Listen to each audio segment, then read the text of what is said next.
Yeah, it's a good question. It was a different thing, obviously, entirely in a way, because the one for the adults, you can be a bit more detailed and tell a few more jokes that are more adult-oriented, shall we say. For children's one, you've got to be more clear, and really simplicity was the answer. And it was a joy to do the children's book, to be honest, because I think if you can explain something in simple terms, a complex science thing, that's actually quite satisfying. So I enjoyed writing the one.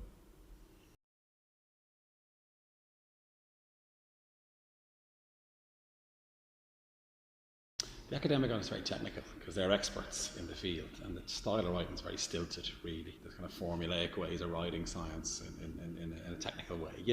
For the general audience, you've got to make it interesting, really, and you've got to be sort of use analogies, and again, it's freer in many ways, and I suppose a bit more creative, because science writing can be dry, but a book for the lay audience is much more fun, I think, so that's one of the key differences.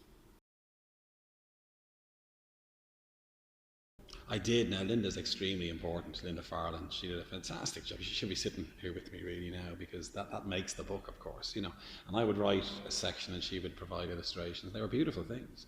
I mean, imagine trying to draw the Milky Way or the solar system or the human body, and Linda did a fantastic job. And I would have given her a couple of ideas, I guess, but she was just so creative. And then she would check with me about the technical bits of her drawings, and a lot of dialogue between us, and I loved working with her.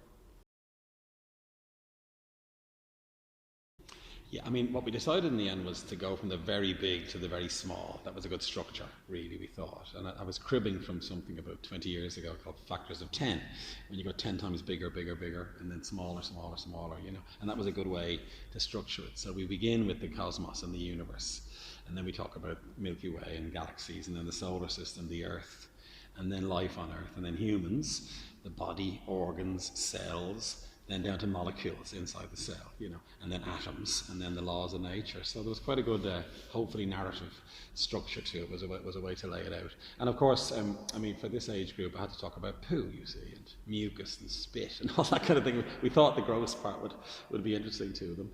Like, one question is, why is poo brown? Everybody wonders this question, or why is the sky blue? And I thought that was a good thing to do.